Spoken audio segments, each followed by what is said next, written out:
Bonjour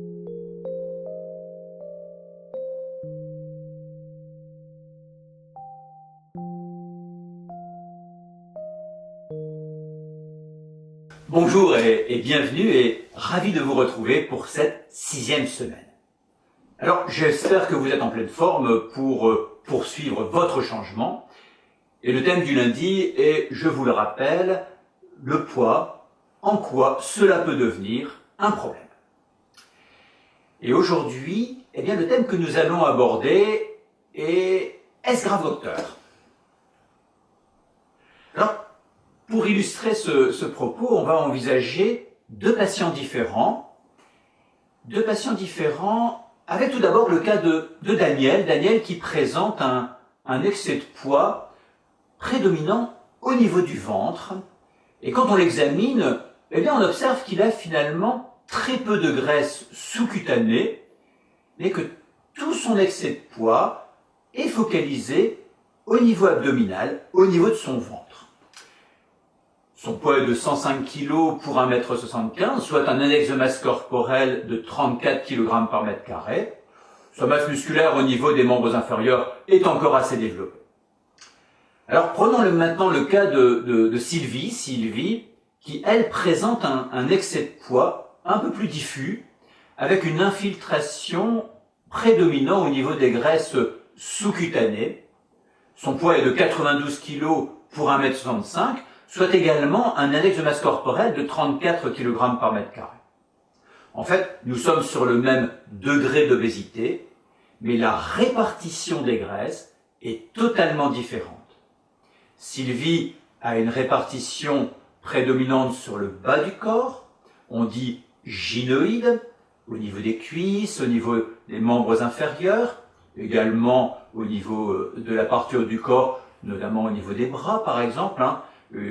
C'est des graisses sous-cutanées, ce qui lui donne une impression de gros bras, entre guillemets. Daniel, lui, a une répartition, on dit abdominale, et en fait, ces graisses sont surtout des graisses profondes. Les graisses de Daniel vont être particulièrement intra-abdominales, on parle de graisses viscérales, parce qu'elles entourent en fait les tissus, les viscères, les organes. En fait, ces deux patients ont une surcharge en graisse avec des lieux de stockage différents. Daniel, comme je le disais, stockage des graisses profondes autour des organes. Sylvie, un stockage de graisse périphérique au niveau du tissu sous-cutané. En fait, cette répartition des graisses va avoir des conséquences différentes sur la santé. Si on prend le cas de Daniel avec son excès de poids abdominal, Daniel aura beaucoup plus de risques, par exemple de maladies cardiovasculaires, de risques d'athérosclérose. Vous savez, c'est quand les artères ont tendance à se boucher.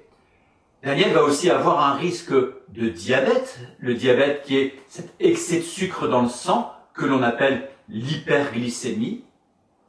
Daniel peut avoir aussi des problèmes avec son niveau de cholestérol, son niveau de triglycérides, les graisses circulantes.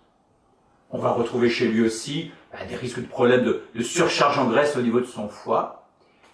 Il a aussi un gros risque de ce que l'on appelle le syndrome d'apnée du sommeil. Et ce syndrome d'apnée du sommeil fait qu'il ne pourra pas dormir profondément et que plus le sommeil n'est plus suffisamment réparateur.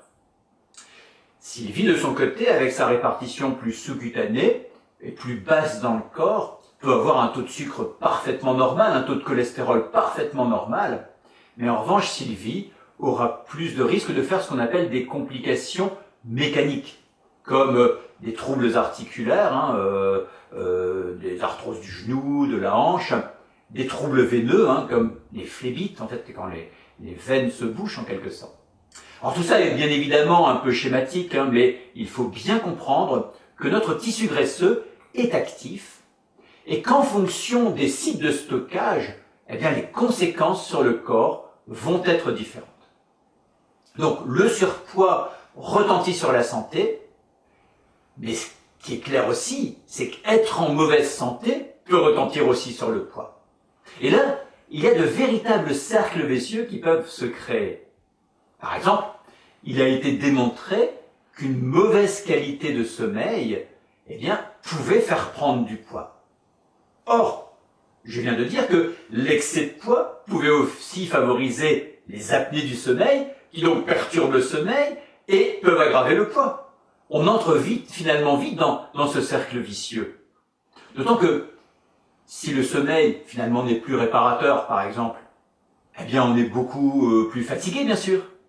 Donc on aura certainement moins envie de bouger. Et finalement, si on bouge moins, alors on a tendance à prendre du poids plus facilement. Alors je crois que je vais m'arrêter là parce que je sens que je vais vous déprimer.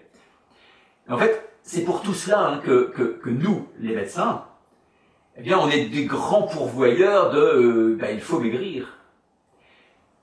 Et ça vous met parfois en colère, car vous vous avez déjà dit plein de fois, il faut que je maigrisse. Hein. Grand nombre de patients, toute leur vie, ont été en échec sur ce sujet-là. Alors, il y a un point évident, hein, c'est que améliorer un excès de poids va considérablement améliorer la santé. Quand moi j'évoque de porter un regard différent sur les problèmes de poids, ce n'est pas pour aider à supporter un excès de poids. Car finalement là, je ne ferai pas mon travail de médecin. Mais c'est pour sortir parfois des cercles vicieux dans lesquels on est parfois entré. On ne change, et je vous le rappelle, que dans l'apaisement, pas dans la contrainte. Alors en ce qui concerne la mission que je vous propose cette semaine, eh bien, de continuer le travail d'intégration, c'est-à-dire de rendre l'écoute et la disponibilité à soi, qui sont des formes de retour à soi, de prendre plaisir, comme une nouvelle habitude. Comment on peut faire? Eh bien, soit en utilisant le compagnon activation émotionnelle et l'évaluation des sensations corporelles, pour vous laisser guider par l'application Diète Motive, soit en allant directement vers les compagnons qui peuvent vous aider au moment où vous en avez besoin. Alors faites-le plusieurs fois dans la journée, et en particulier, bien, pourquoi pas au moment des repas, hein, ou en cas, bien évidemment, d'envie de manger. Allez, moi je vous souhaite une bonne continuation et je vous dis à demain.